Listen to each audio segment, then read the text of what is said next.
Work power energy का exercise solve करने जा रहे हैं। ये कुछ बच्चों का डाउट है, तो क्वेश्चन नंबर 5 से हम लोग देख रहे हैं। क्वेश्चन नंबर 5 में क्या है? Constant force 2.5 newton accelerate a stationary particle of mass 15 gram through a displacement this one, find the work done and the average power delivered. तो क्वेश्चन नंबर 5 में क्या प्रॉब्लम हुआ?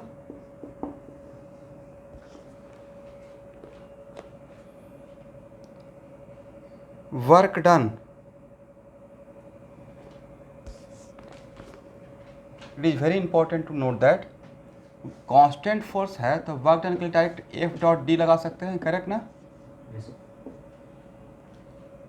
तो एफ डॉट डी कितना हो जाएगा? एफ का magnitude 2.5 और डिस्प्लेसमेंट भी दिया हुआ है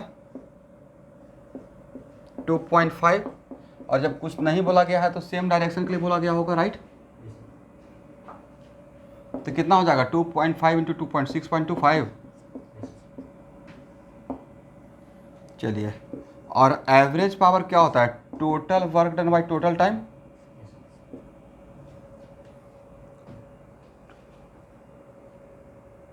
तितास दास म्यूट कीजिए।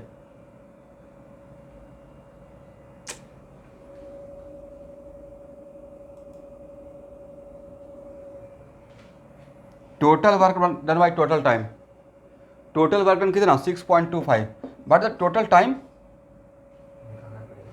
निकालना पड़ेगा ना। कैसे निकालेंगे? Delta x equal to u x t या plus half a x t square से स्टार्टिंग फ्रॉम रेस्ट मानते हैं according to question. 2.5 equal to half a x t square, then t निकल जाएगा 2.5 इंटू 2 और डिवाइड बाई ए एक्स का root over. अब बोलेंगे ही नहीं। क्वेश्चन नंबर 5 जिनका डाउट था उनको मैं समझा रहा हूँ। क्या तो किनका क्वेश्चन नंबर 5 डाउट था? तो इसमें तो आपके दिमाग में जाना चाहिए एवरेज पावर का total work by done by total time. Total time कैसे निकलेगा, राइट? अब ए एक्स नहीं निकाल लीजिएगा, फोर्स बाई मास। फोर्स कितना था? 2.5 और मास 15 इंटू 10⁻³ राइट? पुट कर दीजिए और उस वैल्यू को यहाँ पुट कर दीजिएगा, आंसर आ जाएगा, राइट? कैलकुलेशन पार्ट आप पे छोड़ सकते हैं। आइडिया लग गया कि यहाँ से टाइम निकल जाएगा, इस टाइम यही मेरा डेल्टा टी है, राइट? यहाँ पुट कर दीजिएगा। मतलब सिर्फ आइडिया देने से काम चल जाएगा ना, कैलकुलेशन पार्ट आप पे छोड़ सकते हैं। ओके, तो इसको स्क्रीनशॉट ले लिया जाए, ठीक है? बाद में इसको नोट करते रहिएगा, या तो फटाफट लिख लीजिए।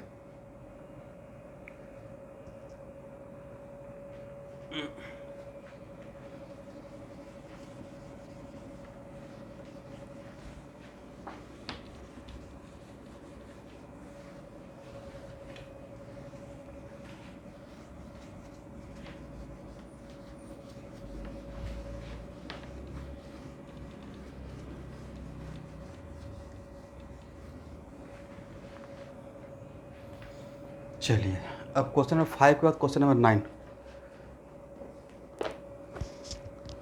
ए block of mass 250 gram slide down an incline of inclination this one with uniform speed, find the work done against the friction at the blocks. Question number 9 थोड़ा बढ़िया है, लेकिन किनका क्वेश्चन है? जस्ट ऐसे ही मैं जानना चाह रहा हूँ। अच्छा क्वेश्चन है, मतलब एक जेई मेन को डिजर्व करता है, या नीट को एटलीस्ट तो पक्का डिजर्व करता है। किनका क्वेश्चन है? नीलांजन? ओके, चलिए।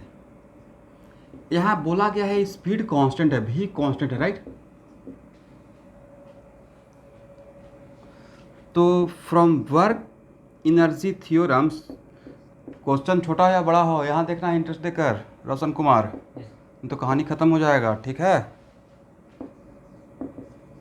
जैसे बहुत सारा यूट्यूब पे मैं सुनते रहता हूँ, HC भी ऐसे ही है, HCB बना कर लोग 300 रैंक लाए हुए हैं पटना में।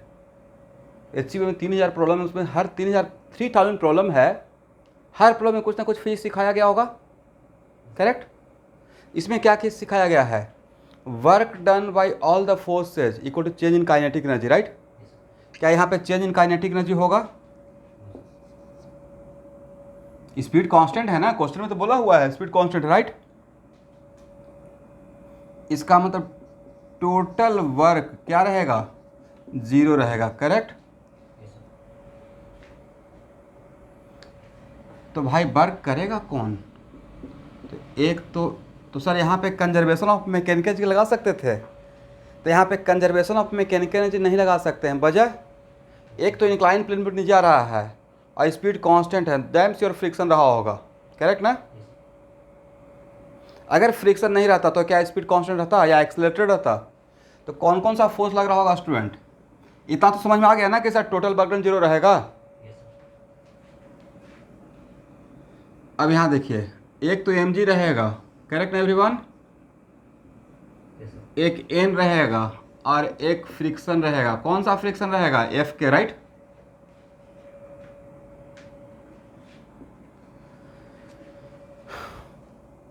इस यहाँ पे n वर्क करेगा क्या?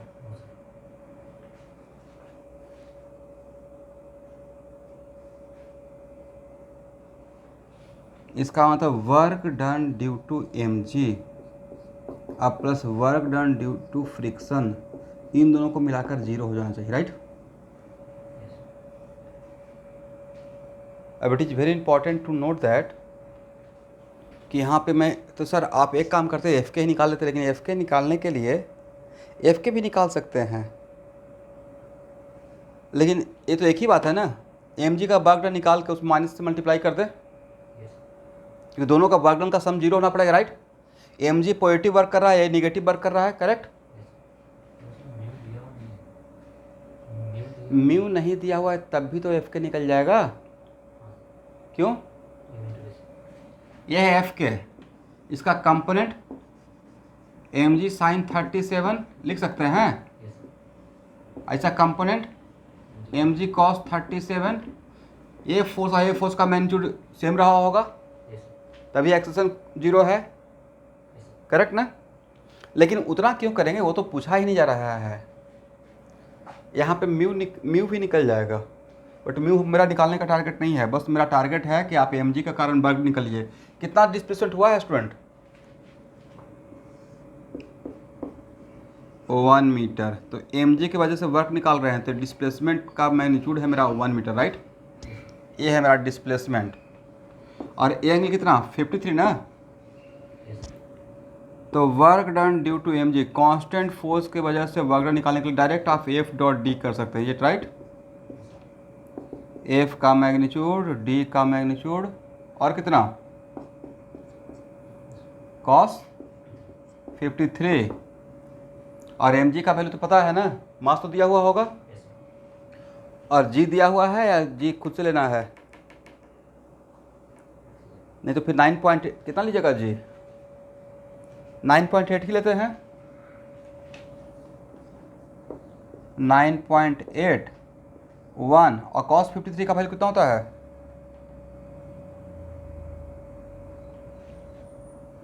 Three by 5। चलिए, ओ सॉरी,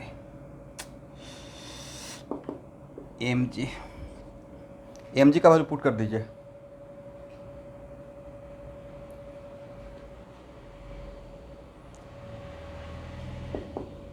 मतलब 250/1000 इंटू 9.8 इंटू 1 इंटू 3/5। देखिए मैं जी का वैल्यू 9.8 ले रहा हूँ, ठीक है।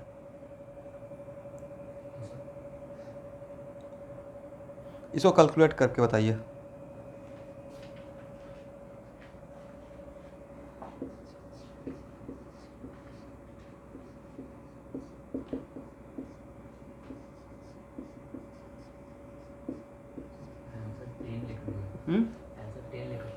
अब ये तो चलिए 10 ही ले लेते हैं, आंसर 10 के लेकर है तो 10 ले लीजिए, थोड़ा आसानी हो जाएगा।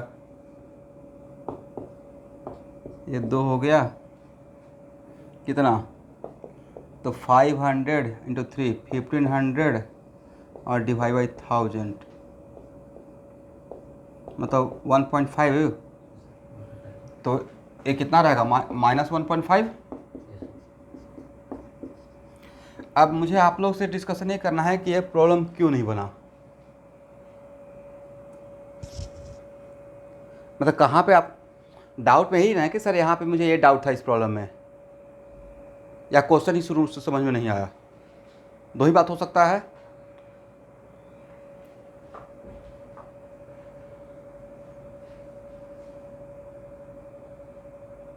हाँ, लेकिन कंजर्वेशन ऑफ मैकेनिकल तब लगाते हैं जब डिसिपेटिव फोर्स ना हो या एक्सटर्नल फोर्स ना हो, राइट। इसलिए यहाँ पे कंजर्वेशन ऑफ मैकेनिकल नहीं अप्लाई होगा, क्योंकि ऑलरेडी पता चल रहा है कि देखिए मैकेनिक्स में प्लीज़ डायग्राम सब लोग ड्रॉ किया कीजिएगा। तो बहुत देखते हैं, मैं क्वेश्चन बनाने के टाइम पे डायग्राम बनाता हूँ या लिखता हूँ, कॉन्फिडेंस आता है। और ऑब्वियसली आप लोग भी करते होंगे। जैसे ही बोला गया स्पीड कांस्टेंट है, एक तो एक कर्व प्लेन है नहीं, स्पीड कांस्टेंट मतलब वेलोसिटी भी कांस्टेंट हो गया। और इसका मतलब है कि वेलोसिटी कांस्टेंट है, इसका मतलब है कि एमजी का कंपोनेंट को कोई काउंटर कर रहा होगा, तो डैम से फ्रिक्शन प्रेजेंट है। अब फ्रिक्शन प्रेजेंट रहेगा तो कंजर्वेशन ऑफ मैकेनिकल अप्लाई नहीं हुआ। तो यहाँ पे लगाना था वर्क एनर्जी थ्योरम, नहीं है, या अगर यहाँ पे वर्क एनर्जी थ्योरम नहीं भी लगाते तब भी तो बन जाता। ये पता है कि स्पीड कांस्टेंट है, इसका मतलब दिस इक्वल टू दिस, तो क्या एफ के का मैग्नीट्यूड निकल जाता। अगर ये नहीं भी लगाते बिना इसका भी काम चल जाता। एफ के भी तो यहाँ पे कांस्टेंट, तो एफ के इधर और डिस्प्लेसमेंट इधर, करेक्ट। और एंगल कितना 180, ऐसे भी बन जाता। चलिए कोई बात नहीं, इसको हटाया जाए। क्वेश्चन नंबर 10,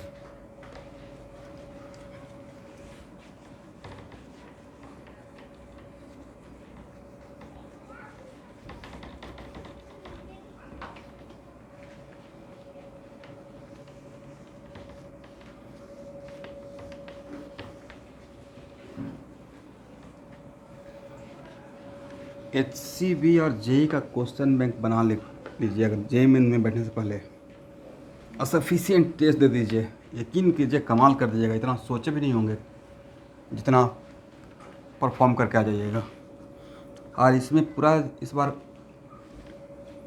सबसे आगे मैं ही रहूँगा भाई, कमांडर का जो होता है ना एक भूमिका। क्योंकि मुझे समझ में आ गया कि रिजल्ट आज की जनरेशन में रिजल्ट होगा नहीं, करवाना पड़ेगा, और उसके लिए सब कुछ गाइडलाइन करते रहना पड़ेगा। चलिए क्वेश्चन नंबर 10 पढ़िए। A block of mass m is kept over another block of mass as shown in this one.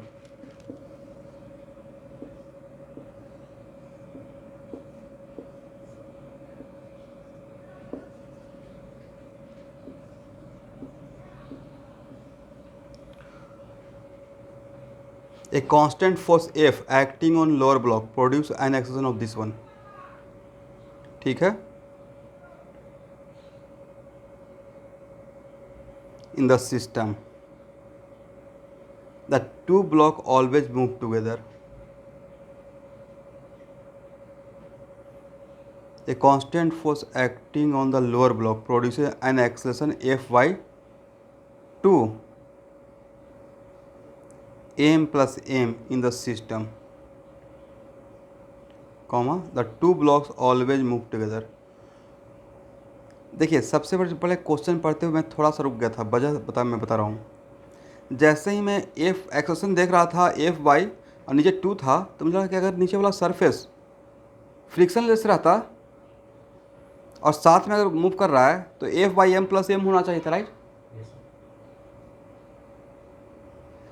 Okay, find the coefficient of friction between the bigger block and the horizontal surface. पहला बात तो ये हो गया। और question में खुद ही mention कर दिया गया है कि both are moving together, correct. B में find the frictional force acting on the smaller block, और सी में find the work done by the force of friction on a smaller block by the bigger block during a displacement D of the system.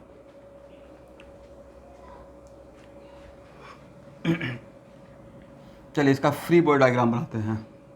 अब both are moving together, तो both are moving together का मतलब है इसको rigid body मानते हैं। कौन कौन सा फोर्स लगेगा एवरीवन?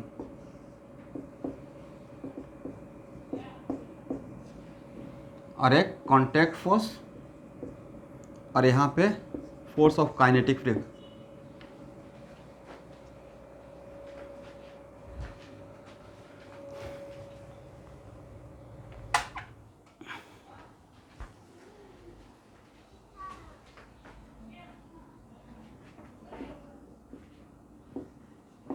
एफ माइनस एफ के equal to M plus M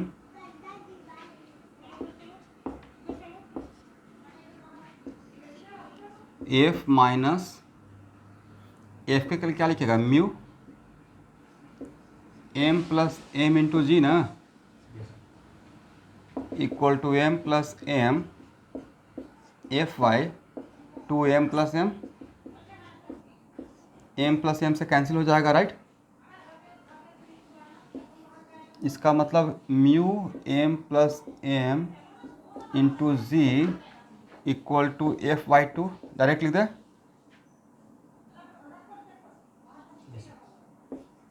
तो म्यू इक्वल टू कितना हो जाएगा? F Y two M plus M into G, यही तो आंसर आना चाहिए। कोफिशिएंट ऑफ क्या निकालता? कोफिशिएंट ऑफ फ्रिक्शन, पहला क्वेश्चन। ये तो आंसर क्या है? ओके, कोफिशिएंट ऑफ फ्रिक्शन निकल गया। First question solve. Second question में क्या था? सेकेंड क्वेश्चन में है find the frictional force acting on the smaller block. तो भाई फोर्स लग रहा है, it is very important to note that force लग रहा है बिगर ब्लॉक पे, और स्मॉलर ब्लॉक अगर साथ साथ मूव कर रहा है तो नहीं रहता क्या स्मॉलर ब्लॉक? अगर स्मॉलर ब्लॉक को देखते हैं ग्राउंड से, तो स्मॉलर ब्लॉक का एक्सेशन ऑफ बिगर ब्लॉक का सेम ही है according to the condition of the problem. तो स्मॉलर ब्लॉक का भी एक्शन सेम रहने के लिए डैम्स और सिर्फ अगर स्मॉलर ब्लॉक को फोकस करते हैं तो इस पर डैम्स और राइटवर्ड डायरेक्शन में कोई फोर्स लग रहा होगा। कौन लगा रहा होगा? फ्रिक्शन। तो कौन लगाएगा फ्रिक्शन का फोर्स? बिगर ब्लॉक। और ये फ्रिक्शन कौन सा फ्रिक्शन?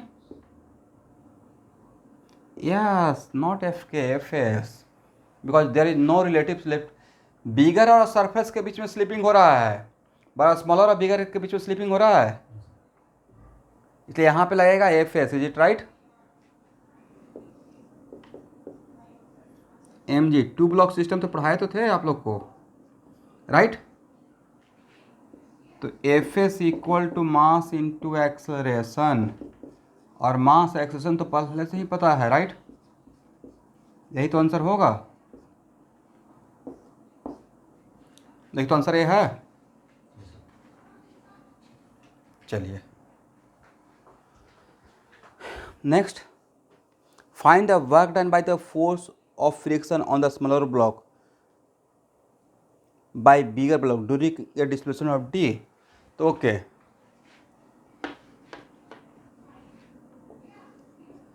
डिस्प्लेसमेंट का डायरेक्शन और एफ एस का डायरेक्शन सेम ही है ना। स्मॉलर ब्लॉक पे एफ एस का डायरेक्शन यहाँ से, लेकिन it is very important to note that हम लोग ग्राउंड से चीज़ों को देख रहे हैं, करेक्ट।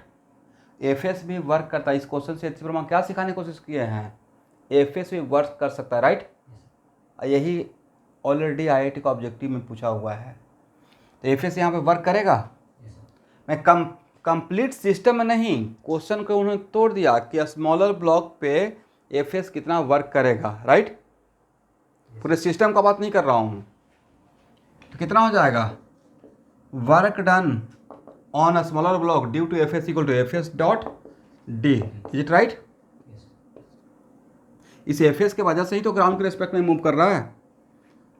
तो कितना हो जाएगा? F S D cos zero. तो एफ एस का वैल्यू पुट कर दीजिए, तो M F by two M plus M I into D, यही तो आंसर होना चाहिए। आंसर क्या है? Yes, sir. तो एफएस भी वर्क करता है, राइट। इस क्वेश्चन से इन्होंने ए सिखाने की कोशिश किया, ठीक है।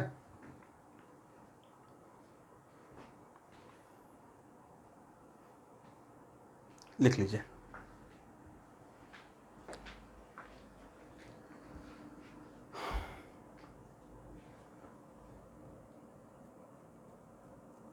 हाँ,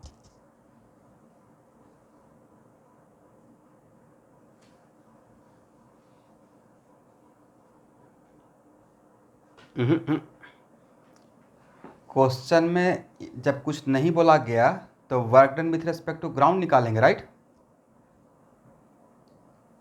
ग्राउंड के रेस्पेक्ट में उन्होंने डिस्प्लेसमेंट डी दिया है। जब कुछ भी नहीं बोला गया तो किसके रेस्पेक्ट में? Ground respect. स्मॉलर ब्लॉक का बिगर ब्लॉक पे स्लाइडिंग नहीं हो रहा है, बट ग्राउंड के रेस्पेक्ट में डिस्प्लेसमेंट हो रहा है या नहीं हो रहा है? Yes, sir. तो ग्राउंड के रेस्पेक्ट जो एक्सेल, यहाँ एक minute, it is very important to note that जो एक्सेशन दिया हुआ था यहाँ पे पूरे सिस्टम का, किसके रेस्पेक्ट में? ग्राउंड के रेस्पेक्ट में ना। Yes, sir. तो हम लोग ग्राउंड के रेस्पेक्ट में ही तो काम करना स्टार्ट किए हैं। तो क्वेश्चन ऑथर का जो भी प्रॉब्लम सेट किया उनका क्वेश्चन पूछने का सेंस क्या है? जब तक कुछ नहीं बोला जाएगा तो हम लोग ग्राउंड के रेस्पेक्ट में ही काम कर रहे हैं, राइट। अगर इस क्वेश्चन में पूछा जाता with respect to the bigger block, obviously zero, right. क्योंकि बिगर ब्लॉक पे वो मूव कर ही नहीं रहा है, बट यहाँ पे क्वेश्चन था ग्राउंड के रेस्पेक्ट में। और ये फ्रिक्शन का पहला क्लास में ही मैंने बोला था कि एफएस भी वर्क करता है, राइट। मेरा वीडियो अभी भी निकाल के अपना खुद का बैच के देखिएगा, तो फर्स्ट क्लास में ही मैं बोला एफएस भी वर्क करता है। डिपेंड करता है frame of reference.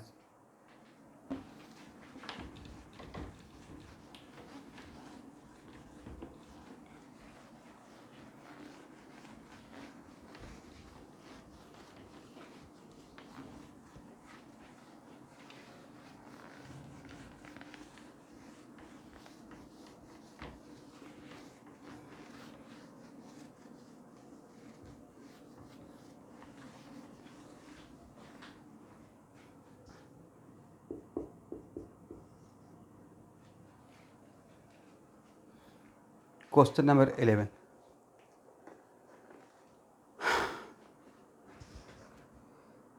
A question number 11 में a box weighing 2000 newton is to be slowly slide through 20 metre on a straight track having friction coefficient is this one, right,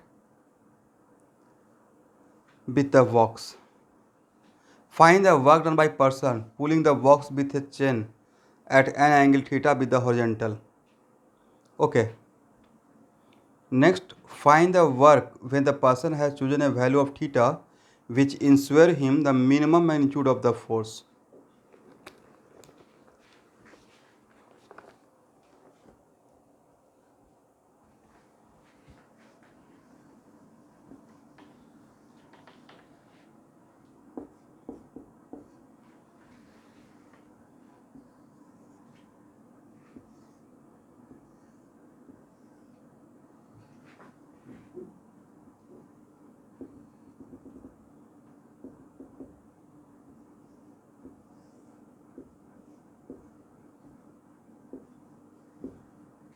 correct. देख तो diagram सही है।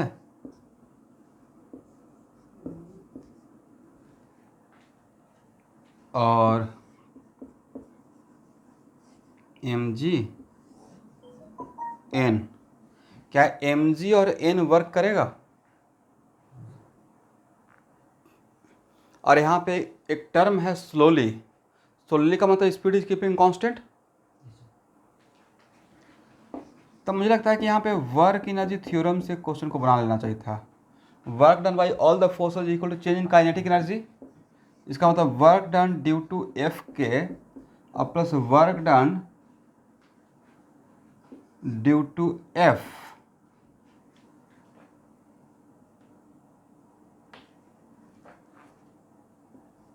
Equal to zero. इसका मतलब work, okay, तो work done due to F, और निकालना किसके वजह से वर्क डन था? मैन की वजह से ना। Yes, sir.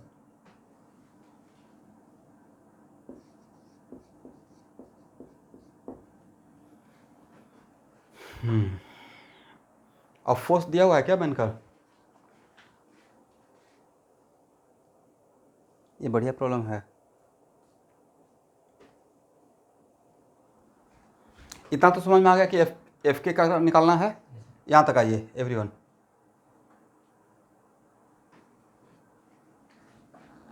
इसको हटाएं। Yes, sir.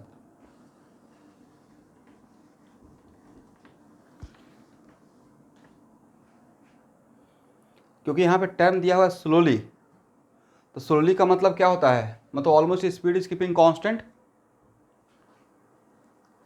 ऐसा ही एच सी वर्मा का question Newton's law of motion था शायद, जिसमें क्वेश्चन नंबर 12 था, जिसमें कुआं से मैन को निकाल रहा था। Yes. ओके अब यहाँ पे इस सेम टाइप का प्रॉब्लम एक और हम लोग बनाए थे एच सी वर्मा का न्यूटन्स लॉ ऑफ मोशन में। वर्कआउट में क्वेश्चन था जिसमें मिनिमम मैग्नीट्यूड ऑफ फोर्स के लिए हम लोग काम किए थे, मिनिमम मैग्नीट्यूड ऑफ फोर्स के लिए। एनीवे तो सबसे पहले आप स्टूडेंट एक काम कीजिए कि सारे फोर्स को अपवर्ड डायरेक्शन में, तो अपवर्ड डायरेक्शन में अगर रिजॉल्व करते हैं तो क्या लिखिएगा? एन अब plus F sine theta minus M G equal to 0। इसका मतलब एन इक्वल टू क्या हो जाएगा? M G minus F sine theta. Correct? Okay और क्या यहाँ बोल सकते हैं सारे फोर्स को हॉरिजॉन्टल राइटवर्ड डायरेक्शन में रिजॉल्व कीजिए? तो सारे फोर्स को अगर हॉरिजॉन्टल राइटवर्ड डायरेक्शन में रिजॉल्व करेंगे तो क्या लिख सकते हैं? F cos theta minus F के इक्वल टू व्हाट? 0 लिखना पड़ेगा। स्लोली मूव करा मतलब एक्सेलेरेशन टेंडिंग टू 0, एक्सेलेरेशन 0। जब भी कांस्टेंट कर दिए तो एक्सेलेरेशन क्या हो गया? 0 हो गया। और F cos theta minus F के लिए म्यू तो नहीं, म्यू दिया हुआ है। Yes. 0.2. Mu M G minus F sine theta equal to 0। तो क्या यहाँ से एफ का वैल्यू निकल जाएगा? Yes, sir. अभी म्यू और थीटा बाद में पुट करेंगे। कितना हो जाएगा everyone?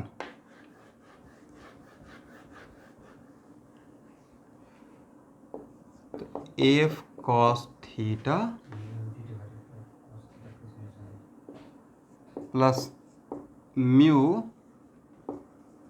F sine theta equal to mu M G. F हो गया mu M G by F cos theta plus mu sine theta. Correct ना? यहाँ तक आ जाइए।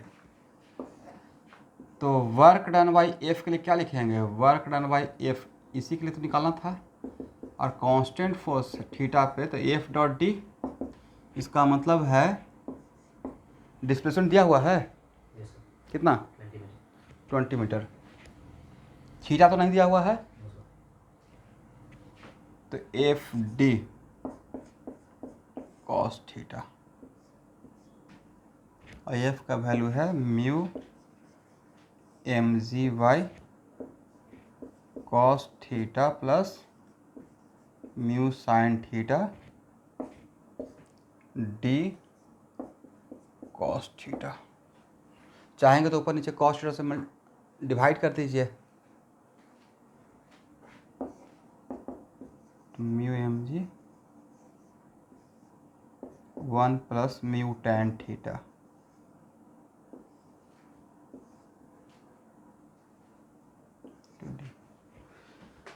तो आंसर क्या थीटा के टर्म में आता है क्या? Yes,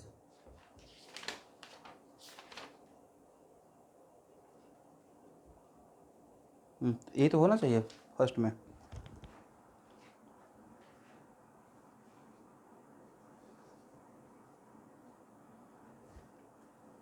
देख तो पुट करके आंसर आता है Yes, sir. फर्स्ट केस के लिए।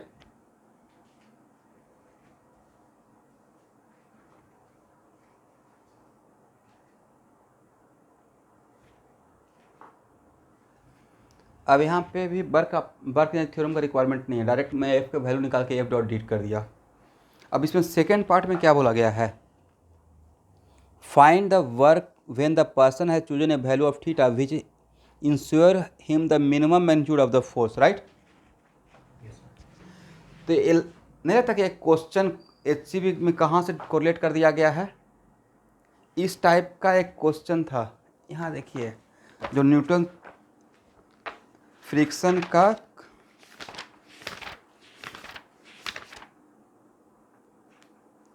मोटा मोटी क्वेश्चन नंबर 7 से इसमें 7th नहीं है, इस टाइप का मैं क्वेश्चन एक लिया था, कहीं ना कहीं होगा या तो,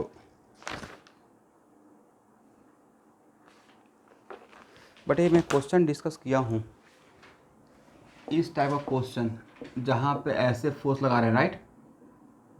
और तब बोला गया था कि थीटा क्या लिया जाए, इसका एफ का मिनिमम वैल्यू। तो भाई एफ तो इतना ही आया है ना, यहाँ से देखिए क्वेश्चन बन जाएगा। अब इसका मिनिमम वैल्यू के लिए इसका मैक्सिमम वैल्यू होना पड़ेगा,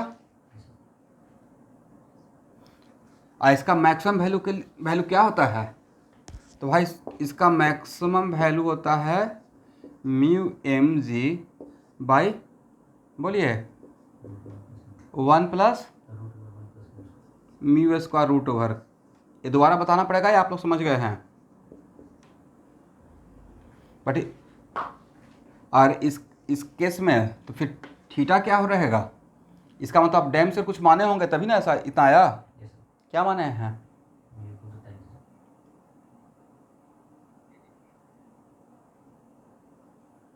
ten inverse Mu. Theta equal to tan inverse mu आया है। Yes, sir. चलिए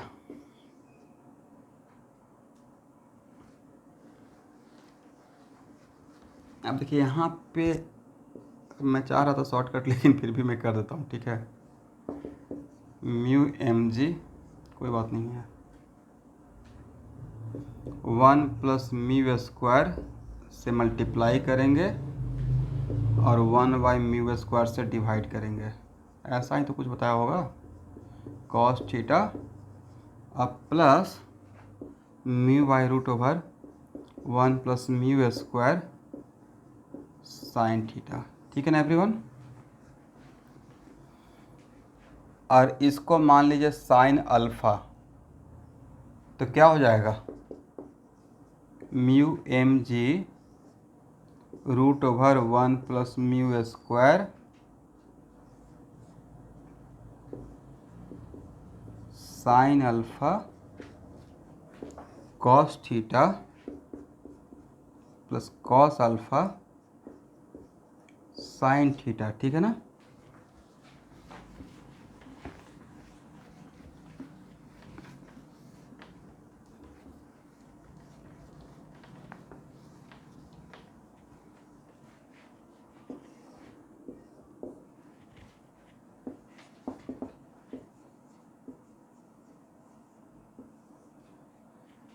one plus mu square sine alpha plus theta, ठीक है everyone, sorry cos alpha plus, नहीं साइन अल्फा प्लस थीटा। अब बोलिए इसका मिनिमम वैल्यू के लिए इसका वैल्यू मैक्सिमम होना पड़ेगा, इसका मैक्सिमम वैल्यू कितना रहेगा 1। Yes, sir. इसका मतलब है कि sine alpha plus theta equal to कितना, पाई बाई 2 ना, alpha plus theta equal to pi by 2, correct, तभी तो इसका 1 होगा। Yes, sir. तो यहाँ पे मिनिमम मैग्नीट्यूड कितना रहेगा, एफ मिनिमम रहेगा म्यू एम जी, और सबको बोलना पड़ेगा, एक क्वेश्चन ऑलरेडी लिया हुआ है कहीं ना कहीं इस टाइप का क्वेश्चन। और alpha plus theta equal to pi by 2, then theta equal to कितना, pi by 2 minus alpha, Yes, sir. ठीक है ना। ओके चलिए, यहाँ पे मुझे थीटा का रिक्वायरमेंट होगा, और आपको अल्फ़ा पता है कितना है, अल्फ़ा निकाल लेंगे, टेन अल्फ़ा कितना है यहाँ पे, इसको माने है भाई साइन अल्फ़ा, इसको माने है कॉस अल्फ़ा, तो sine alpha by cos alpha कितना हो जाएगा, टेन अल्फ़ा, टेन अल्फ़ा कितना आएगा, sine alpha by this 1 by mu, is it right. तो जहाँ पे मुझे रिक्वायरमेंट रहेगा साइन अल्फा का कॉस अल्फा का वैल्यू पुट कर लेंगे, ठीक है ना student.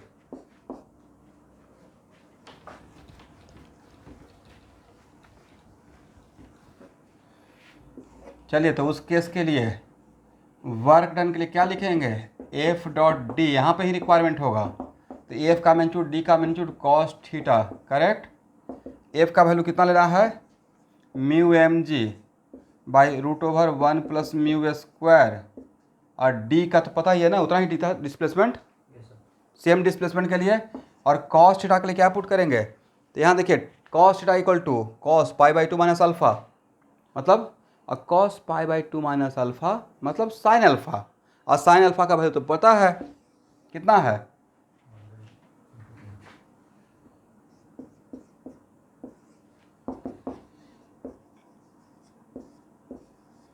1 plus mu square D, और क्या कॉस थीटा के बाद डायरेक्टली 1/1 प्लस ए पुट कर दें। आप लोग समझ पाए हैं क्या, वो कर दिए, बोलते भी ना है, सबसे बड़ा चीज़ डिस्कशन किससे करें।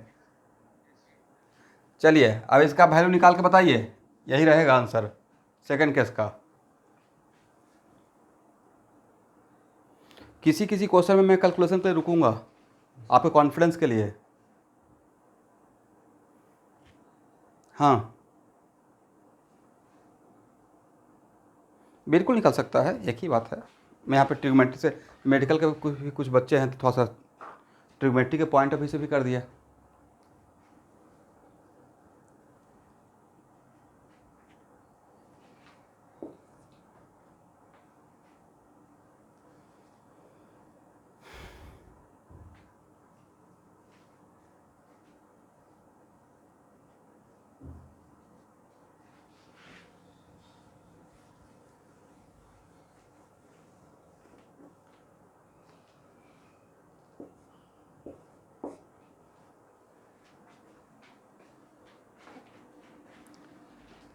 हो जाएगा ना, आंसर आया, यस सर। आंसर आ जाएगा स्टूडेंट अब, ठीक है। ये बढ़िया क्वेश्चन था। क्वेश्चन नंबर 12 पढ़िए अब।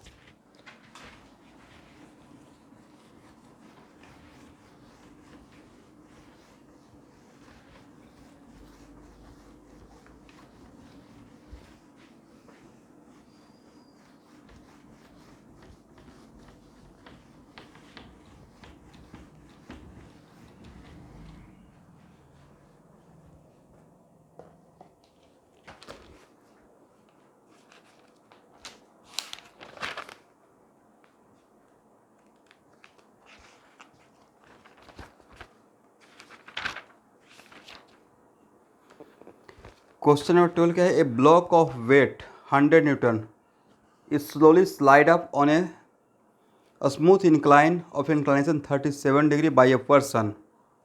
स्लोली का मतलब समझते रहिएगा, मतलब acceleration tending to zero, right. Calculate the work done by person in moving the block through a distance of 2 metre if the driving force is parallel to the inclined plane and in horizontal direction।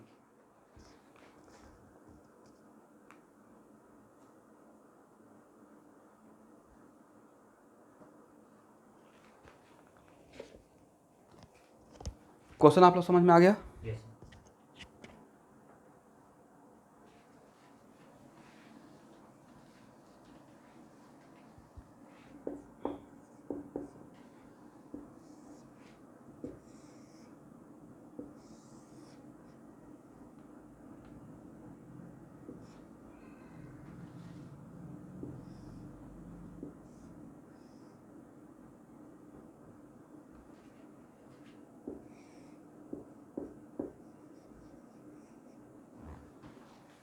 मुझे क्या लगता है कि इस case में दोनों case में work done same होना चाहिए।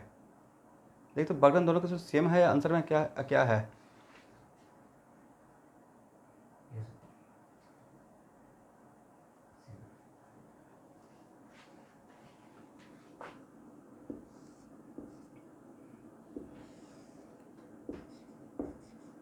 फ्रिक्शनलेस है ना। Yes sir. क्वेश्चन बोल दिया था फ्रिक्शनलेस, राइट। तो फोर्स के नाम पे तो 3 ही लग रहा था। पहला केस देखते हैं, ठीक है एवरीवन। एक में बोला गया था कि फोर्स को हम लोग parallel to the incline plane लगा रहे हैं, क्या ये वर्क करेगा? Yes, sir. Work done by N तो जीरो रहेगा एवरीवन, करेक्ट ना? क्योंकि नॉर्मल कॉन्टैक्ट फोर्स और डिस्प्लेसमेंट ऑलवेज क्या रहेगा? Perpendicular to each other. तो यहाँ पे और यहाँ पे भी आप कंजर्वेशन ऑफ मैकेनिकल एनर्जी नहीं लगा सकते हैं निरंजन, क्योंकि एक्सटर्नल फोर्स अप्लाई कर रहे हैं, राइट? और वो एक्सटर्नल तो सर एक्सटर्नल फोर्स रहते हुए भी तो लगा सकते थे अपने स्ट्रिंग मास सिस्टम में। मैंने बोला एक्सटर्नल फोर्स होते हुए वर्क कंजर्वेशन ऑफ मैकेनिकल लगा सकते हैं, प्रोवाइडेड वो एक्सटर्नल फोर्स वहाँ पे वर्क ना करे, राइट? Yes, sir. इसका मतलब हुआ कि सर तब वर्क एनर्जी ये तो अल्टीमेट है, इसको तो कहीं भी अप्लाई कर सकते हैं, right? From work energy theorem, work done by all the forces equal to change in kinetic energy.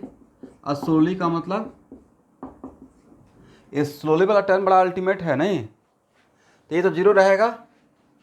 तो भाई work done by external force equal to ये लिख सकते हैं एवरीवन, बोलेंगे ही नहीं, ये मेडिकल लेवल का क्वेश्चन है एवरीवन, यस। और ये बताइए work done by M G, ऊपर जाता है तो निगेटिव होता है, नीचे आता है तो पॉजिटिव होता है, राइट? इसमें तो शॉर्टकट भी ले सकते हैं। अब यहाँ पे work done by external force equal to minus W M G, तो फोर्स कैसे भी लगाएं एम जी का वर्क डन पे तो कोई फर्क नहीं पड़ेगा, Yes, sir. इसलिए फोर्स को पैरेलल लगाएं या ऐसे लगाएं, दूसरा केस में ऐसे लगाना है ना force, correct? Yes, sir. But मुझे तो इसके अकॉर्डिंग टू वर्क थ्योरम इसका जो वर्क डन है वो इसके बराबर होना है, तो इसका मतलब ये हो जाएगा plus M G H, right? Yes, sir. और एम का वैल्यू कितना? 10 kg. 10 kg. 10 के जी कितना लिया जाए? 10. और एच 2 sin 30. तो सर डिस्टेंस कितना कवर किया है इसकी इंक्लाइन सरफेस पे? 2 meter. 2 2 meter. मीटर। तो यहाँ से यहाँ तक एक 2 मत ले लीजिएगा, एच लेना था, राइट? तो यहाँ से यहाँ तक 2 मीटर है और एंगल दिया हुआ है ना, तो ये फार्मूला में एम जी एच डायरेक्ट कर दिया हूँ, Yes, sir. तो एच निकाल लेंगे। एंगल कितना है? 37 एच कितना है sir? Sine 37 equal to H by 2, then H equal to 2 sine 37 का वैल्यू कितना होता है?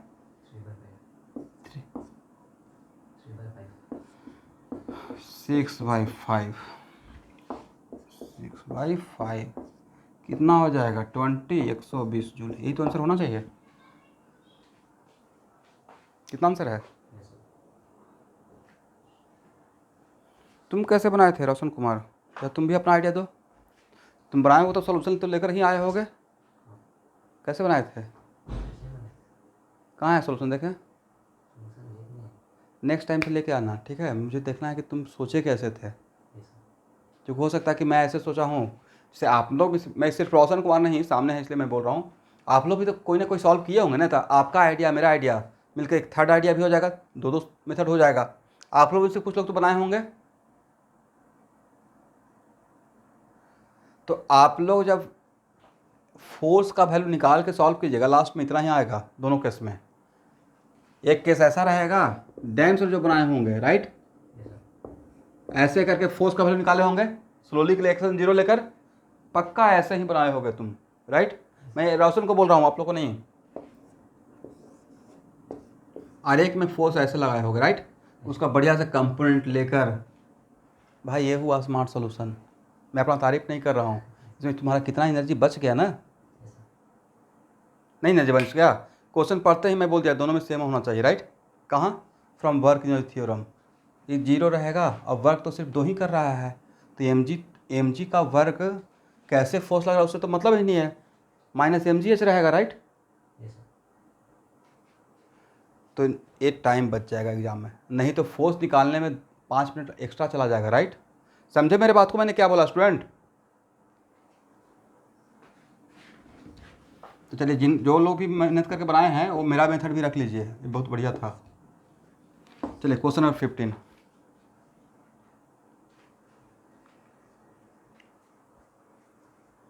पढ़िए क्वेश्चन। इसको हटाया जाए। Yes, sir.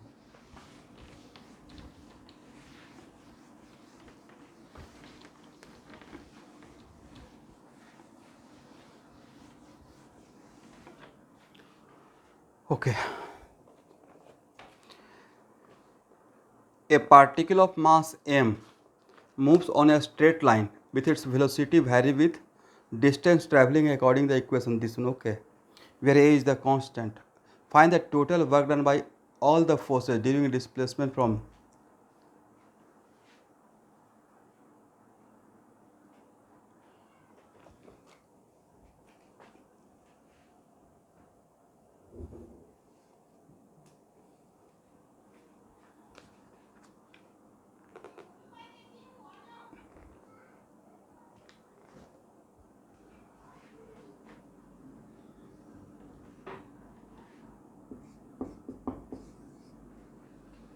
यहाँ देखना है v² कितना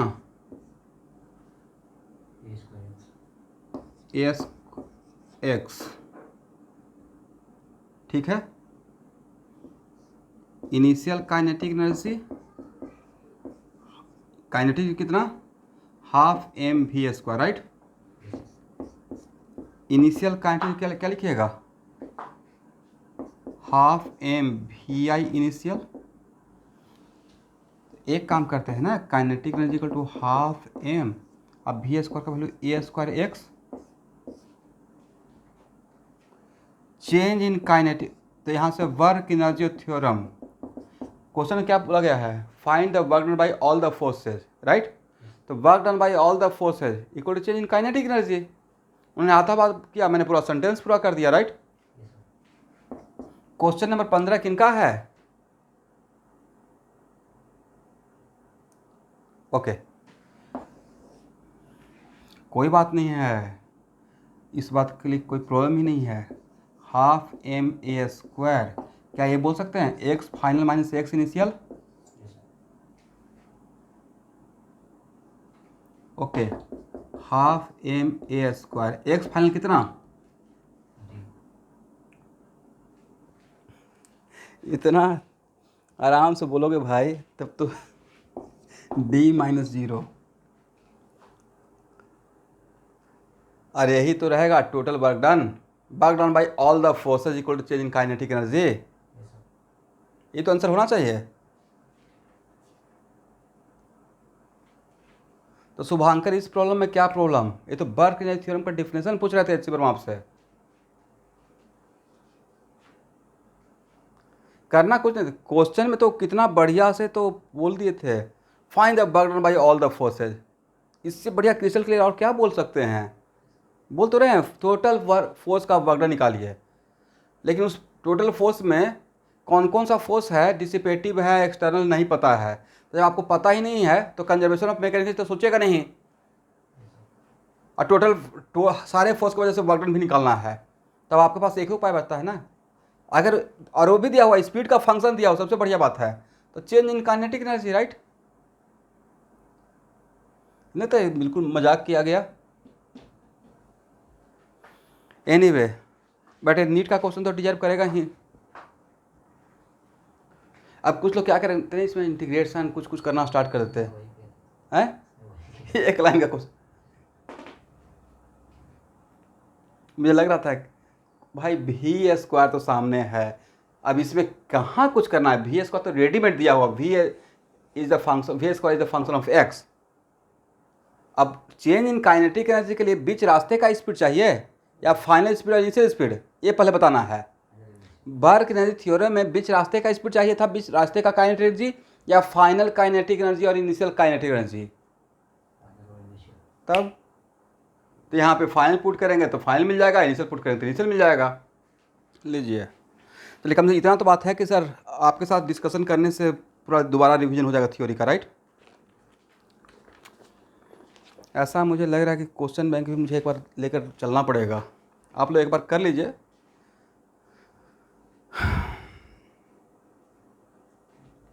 इसको हटाया जाए।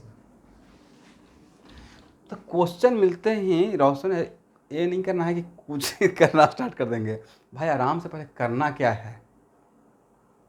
तो कभी कभी कॉम्पिटेटिव एग्जाम में होगा क्या, क्वेश्चन देखे तुम इतना नहीं मतलब अच्छा कुछ करते हैं, कुछ नहीं करते भाई, क्या करते हैं वो तो पता है, कुछ ऐसे क्या करते हैं, करना क्या, अच्छा ये करना है, ओके ये करना, बड़ा सिस्टमेटिक चलना पड़ेगा।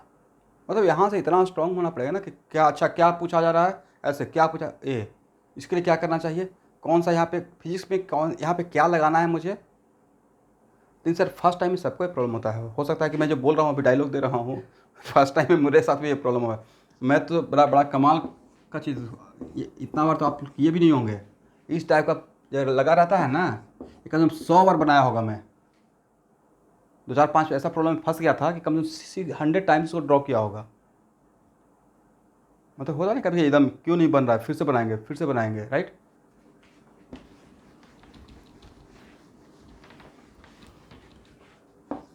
Question number 16,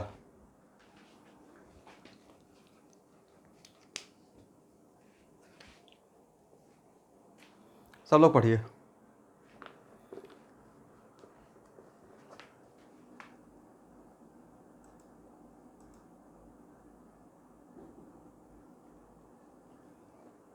A block of mass 2 kg kept at rest on inclined plane of inclination 37 degree is pulled up by the plane by applying a constant force 20 Newton parallel to the incline। यहाँ तक sentence समझ में आ गया।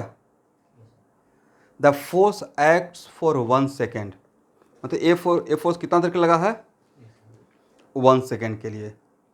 सो that the work done by the applied force does not exceed 40 joule.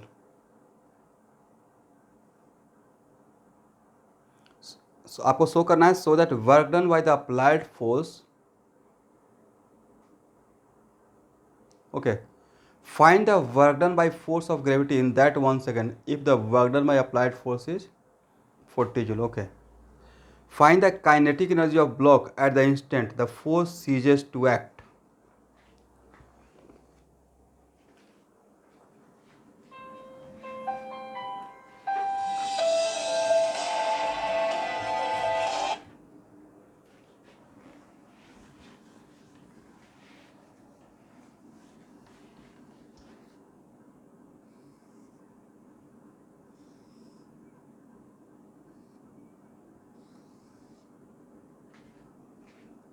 मास कितना है, कितना, 2 kg, angle 37 degree, force ऐसा लगा रहा है ना, फोर्स का वैल्यू कितना है, 20 न्यूटन।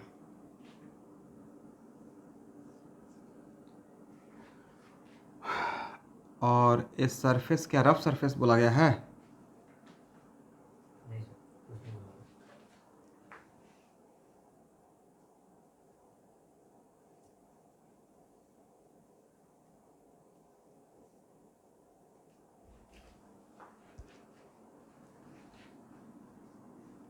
कुछ नहीं बोला गया है, ओके।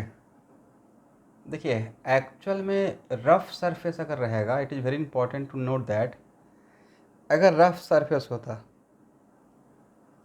तो ऑब्वियसली मैक्सिमम वर्क तो होता नहीं, क्यों नहीं होता, फोर्स तो 20 न्यूटन ही लगता, बट एक्सेलरेशन कम रहता, एक्सेलरेशन कम रहता तो इसका डिस्प्लेसमेंट भी कम दिखता। बट फिर भी हम लोग एक बार देखते हैं, जो भी फोर्स है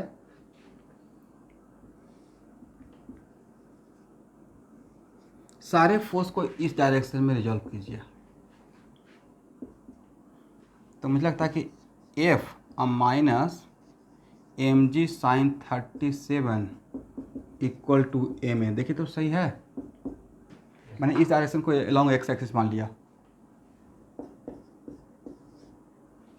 और 20 एम जी, एम का वैल्यू 20 साइन 37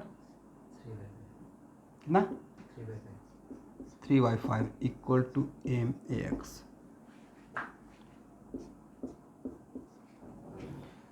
अब आप एक, it is very important to note that maximum work done के लिए डिस्प्लेसमेंट भी मैक्सिमम होना पड़ेगा, इसलिए शायद यहाँ पे कुछ नहीं दिया हुआ है, नहीं दिया हुआ तो फिर हम लोग क्या फ्रिक्शन मानेंगे भी नहीं, ऐसे भी नहीं मानेंगे एनीवे अब बताइए तो ए एक्स कितना हो जाएगा,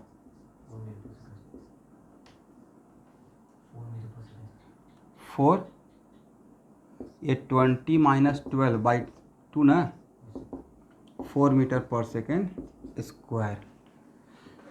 तो यहाँ से डेल्टा एक्स तो निकाल लेंगे student, you x T plus half x t square, correct ना। और क्वेश्चन में कुछ नहीं बोला गया था, स्टार्टिंग फ्रॉम रेस्ट लेते हैं। तो delta x equal to half into 4 into 1 का स्क्वायर, कितना 2 ना। इसका मतलब है कि अप्लाइड फोर्स इस डायरेक्शन में और डिस्प्लेसमेंट भी सेम डायरेक्शन में, तो मैक्सिमम वर्क तो यही हो सकता है, और क्या हो सकता है, और तो कुछ पॉसिबिलिटी है नहीं। मैक्सिमम वर्क कब रहेगा, जब फ्रिक्शन लेस रहेगा, राइट। तो मैक्सिमम वर्क डन, फ्रिक्शन रहता तो क्यों कम हो जाता सर, ऊपर जा रहा है, स्लाइड अप, राइट। और फ्रिक्शन अगर रहता तो kinetic force of kinetic friction नीचे रहता, तो एक्स का वैल्यू कम आता, एक्स का वैल्यू कम आता तो डेल्टा एक्स भी कम मिलता, राइट। तो अप्लाइड फोर्स उतना वर्क नहीं कर पाता जितना इस केस में कर रहा है। तो एफ डॉट डी कितना हो जाएगा, एफ डी कॉस 0, और एफ कितना 20 ना, और डी कितना 2 इंटू 1 40 जूल। यही तो प्रूफ करना था। हो गया एवरीवन। इसमें कुछ इनइक्वालिटी डेवलप नहीं कर सकते हैं?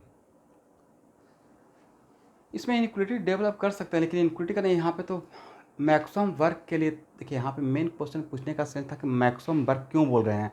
तो मैक्सिमम वर्क का मतलब यहाँ कि अगर ये रफ सरफेस रहता, अब इसमें एक और चीज़ है, मैक्सिमम वर्क के लिए यू एक्स भी स्टार्टिंग फ्रॉम रेस्ट पहले से अगर स्पीड रहता तो डेल्टा एक्स 2 से ज़्यादा रहता, डेल्टा एक्स 2 से कम रहता या ज़्यादा रहता। लेकिन यहाँ पे मेन मैक्सिमम वर्क के लिए नहीं, वो नहीं था, मैक्सिमम वर्क डन के लिए मतलब फ्रिक्शन से था यहाँ पे, मुझे जहाँ तक समझ में आ रहा है इसमें, ठीक है। Okay, find the work done by the force of gravity in that 1 second. तो work done by force of gravity क्या कीजिएगा, फोर्स ऑफ ग्रेविटी का मतलब ऊपर जा रहा है ना, तो माइनस एम जी एच, और एच निकाल लीजिएगा। कैसे बोला कीजिए भाई, ये सर 2 मीटर आया ना, एच निकल जाएगा, ये 37 डिग्री है, राइट।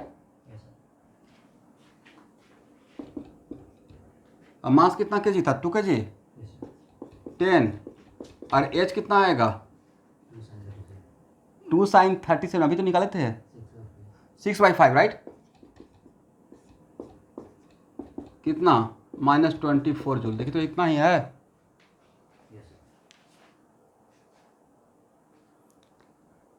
नेक्स्ट क्वेश्चन क्या है, find the kinetic energy of the block at the instant the force ceases to act. Kinetic energy of the block के लिए अब आपकी मर्जी है, यहाँ पे एक काम कर सकते हैं, वर्क एनर्जी थ्योरम से भी काम कर सकते हैं, work done by all the forces equal to change in kinetic energy, right. हम लोग जो काम किए उसमें इनिशियल काइनेटिक 0 था, करेक्ट ना एवरीवन, बोलिए। तो उसमें work done by applied force कितना 40 जूल, और work done by force of gravity कितना -20, यही तो रहेगा final minus initial, initial kinetic 0, तो जो रहेगा वही तो फाइनल रहेगा, राइट। तो फाइनल काइनेटिक एनर्जी तो रहेगा 20 जूल, आंसर यही होना चाहिए। और 24 था ना, तो हो जाएगा 16 जूल, आंसर होना चाहिए 16 जूल। कितना है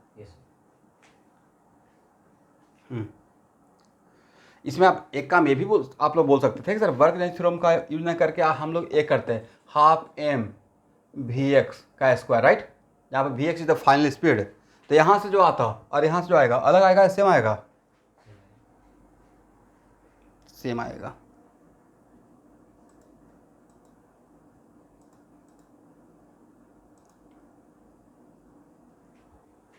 ओके एवरीवन, क्वेश्चन नंबर 16 के बाद 17 भी है।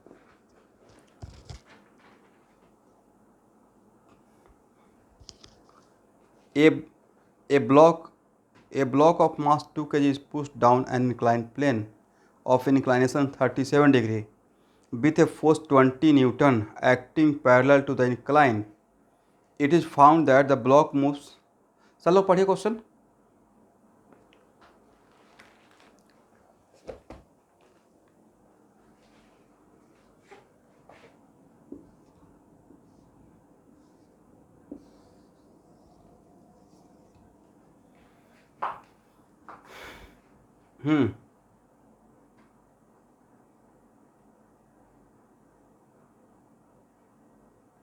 हाँ,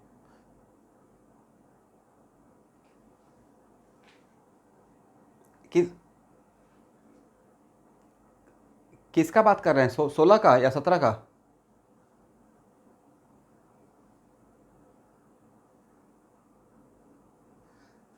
सिक्सटीन का? तो work done by all the forces, तो अप्लाइड फोर्स कितना वर्क किया था? 40 ना? और यस, और ग्रेविटी कितना वर्क किया था? -24। तो 40 plus -24 equal to KF minus KI। KI तो जीरो था ना, तो क्या स्टार्टिंग फ्रॉम रेस्ट? तो 40 और -24 कितना? 16 ही तो रहेगा।